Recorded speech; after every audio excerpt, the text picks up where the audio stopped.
I've been anticipating a lot of movies recently, but Babylon probably more than others. The latest film from Damien Chazelle, it's a period epic that traces the seismic changes in the film industry in the late 1920s and early 1930s, particularly the transition from silence to sound films in a similar fashion to Singing in the Rain. This isn't your average Oscar season movie, though, as Chazelle frequently focuses on the decadent excess of the period, resulting in one of the most gratuitous, insane films to come out of Hollywood in recent memory. It's as hard as R gets, and that's mainly just before the title comes up. The film is an ensemble piece mainly focusing on three individuals. Established silent star Jack Conrad, played by Brad Pitt, hedonistic up-and-comer Nellie Leroy, played by Margot Robbie, and Manny Torres, played by Diego Calva, a Mexican immigrant moving his way up in the industry from the bottom. For me, Manny and Nellie's plot provided much of the emotional weight of the story. There's a really great movie in here about the era in regard to societal pressures, race, and power dynamics, and this was often the part of the story I loved the most.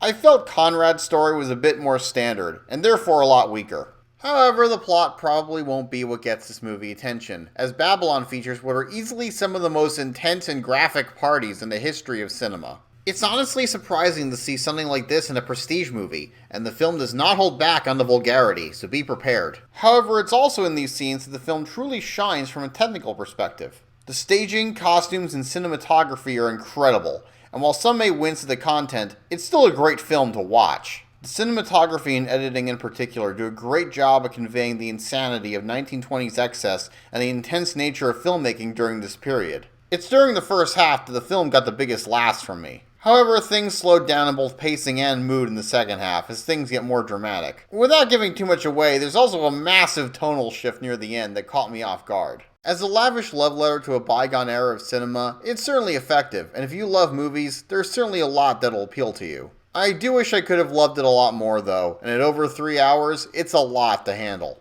Overall, I can't highly recommend Babylon, at least beyond cinephiles, but I also can't deny that it's an experience I wish I could have at the movies more often. I want there to be more movies like Babylon. I just wish Babylon was a better movie to begin with.